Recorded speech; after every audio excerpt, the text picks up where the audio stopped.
Oh, here we go. Now we're on. All right. The book of Job is a very relevant book. This is for my son Ian, and he had asked for a study on it, and I had 10 years of sermons on video, and they all got erased. So we'll start this one on the book of Job. The book of Job is called the greatest work of poetry by those that don't believe the Bible, that aren't Christian, that aren't religious. For instance, your great professors and what they would call exemplary divines. Those are the men from which and women from which what are called higher critics appeared. Now, higher critic sounds like a good term. To them, it is, but it's not. Because a higher critic, for instance, would be like a professor teaching on the Bible at Yale and Harvard. I watch all their lectures.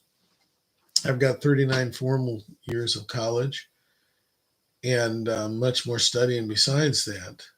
Um, one of my degrees is in etiology, another in historical, what we call biblical archaeology, historical archaeology. I've studied quite a few fields. But see, I believe the Bible and I take it real. Now, what's interesting is these professors will point out all the things that have been proven, but they still will tell you why they don't believe it. So that's called a higher critic. And so where did it begin? It began in Oxford in the early 1600s. And these men did not even read the Bible. They didn't think it was worth their time. So they would study Plato, the writings of, the Iliad, Ulysses, what they would call great narratives. They would, if they could, and they could if they had the money, paid somebody to tutor them in languages, they could go to Egypt at that time period. This is when exploration was just beginning. Later on, it would develop, and out of Oxford would come Cambridge, which is the true school of higher critics in the early 1800s, late 1700s. And why am I telling you all this? Because these men don't believe the Bible, and they'll always tell you why it's not right. But one of the things they can't do is dispute the way it's written. And the book of Job is called by anybody that is a literary or classic novel graduate or higher degree, PhD or THD, everyone agrees, and they have. Everyone throughout time says it is the greatest book of poetry ever written. It surpasses anything they say ever put out by a human hand. And as a result, the book of Job is, well, it's given to us by God, and it allows us to relate in ways that most people wouldn't understand. You say, what do you mean? Well, you don't have to plow very far in the field of Job to realize that trauma, tragedy is a life experience. And these higher critics find in the book of Job the greater trauma. They find the greater version of man and his ultimate sufferings and then overcoming at the end. But what they do is they don't believe. They believe it's fiction. But here is the truth. The book of Job is the oldest book of the Bible. When it says Job lived in Ur, and we're going to get into that. Ur means wooded. At this time, it wasn't a desert. It was a fruitful. It was like they called it the cradle of life. It was up in the valley of Shinar. Ur was in the northern part. You're going to find this is where the oldest texts come from. The Ugaritic tablets are going to be found down in the southern region there. The oldest writings are going to be found there. The entire clay librum was found at Ur of the Chaldees, just right there south. But in a desert now. But at one time, it was very lush. So why is this important? Well, this is important because to understand the mind of Job, you have to understand the social implications.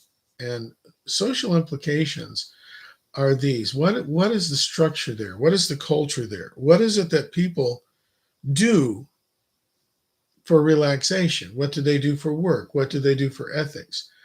What is controlling their lives and their lifestyles? You see, So this is one of the things that we need to understand. Also, look at Job's name. Most people don't understand what Job's name means. It's almost like a moniker. If you have a Strong's, you'll say, "Oh, I looked it up and it means hated." Well, that's not really correct. Most people use a Strong's, and when I was a pastor, I would always give every member their own Strong's concordance, and I'd encourage them to use it. I had one member, my mother even, but I had members wear them things out, and I'd have to give them another one because I would encourage them to look up every word, and that's why I had a church full of Bible scholars.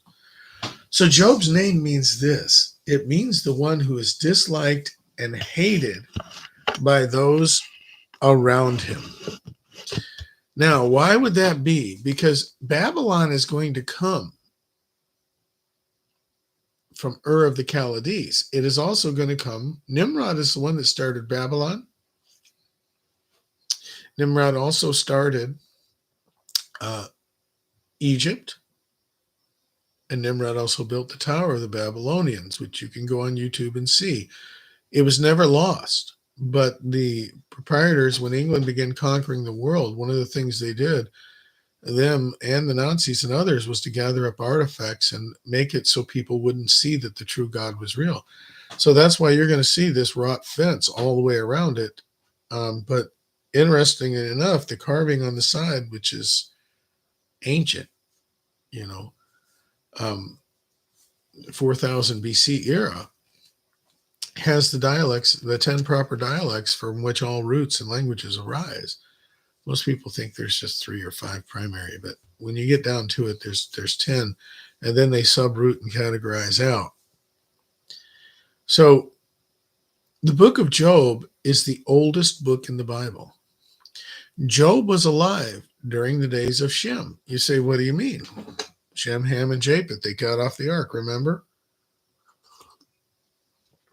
He was alive during the days of Nimrod, the building of the Tower of Babel. He would have been alive during this time period. Why is it important? Because let me tell you something, Job would be hated. Babylon means the gateway by which Baal will be revealed to the world. Egypt means the god of death, and those that serve him willingly separate from the god of life. It's called the land of the Copts, Copts, Coptys, and it means those who are willingly dead. Now, there are 2 types of people that were found in Egypt. Those that were Egyptian, willingly dead and separated from the God of life, and those that were dying. It also means dire straits, like Scylla and Charybdis, which means in order to leave Egypt, you have to walk a straight path. Interesting how all these things make sense when you understand the historical grammatical background along with the sociological norms and customs that would be found amongst the ancient patriarchs, Job being the oldest. It will be the faith of Job that will inspire and bring, I believe, to Abram at that time. God will touch Abram. Well, don't you know Abram would have known about Job, even though Abram was coming later? His father would definitely have known about Job. And the wisdom of Job is unbelievable. The tenacity, the devotion that Job has is unbelievable. Friends, those that don't like the Bible have to bow before the truth that Job is the greatest poetical book ever written. If you could read it in the Hebrew, it would blow your mind. That's why I'm going to break it down for you from the Hebrew. It is a book of truth. It is a book of relativity. It is a book of spiritual warfare. Whether you believe it or not, most people don't realize you are locked into spiritual battle. You see, you are either worshiping at the feet of the god of Babylon. Do you remember Shadrach, Meshach, Abednego? We're going to be talking 3,000 years, 3,300 years later. Interesting that it's 3,300 years later, circa, that a man by the name of Nebuchadnezzar is going to have a statue of himself built and say, if you don't bow before my statue, you're going to go into that fiery furnace. And now the fourth chapter, of course, is written in Chaldean. That means Nebuchadnezzar wrote it in his own language. But in the Hebrew, which at this time is an ancient Hebrew, it's exilic Hebrew, which means it's Aramaic. It's evolving into Aramaic. But what he literally says is, why do you hate and always go against us? Why are you challenging me and my people? You see, Job's name means literally that. The one who does not get along with the people. He's not a contritist. A matter of fact, Job's going to say later on, there's not a widow or orphan. There's probably about 300,000 people in that city at this time period. It was the cradle of life. It was massively, it had one of the largest libraries ever found. Massive library. And they still haven't examined most of those. They say they haven't. They locked them up. Now, here's the deal. When we get to the book of Job, we're going to see that he lived the life of a true believer, a true Christian. He trusted in the Messiah like people today should. He had the faith of an apostle thousands of years before they would be born, before the first advent of our Christ, our Lord Jesus, which was just celebrated this last December 25th. By the way, most of you should know that Jesus would have been born between September 12th and 19th.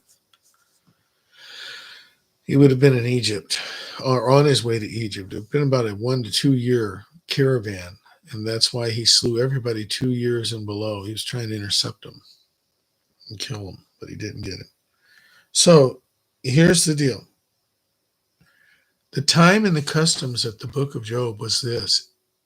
It was a great amount of heathen. You understand, out of Ham, the dark one, and then Canaan, the cursed one, is going to come forth the progenitor, or the one who would create Babylon. But first, he's going to break down and settle Ur of the Chaldees.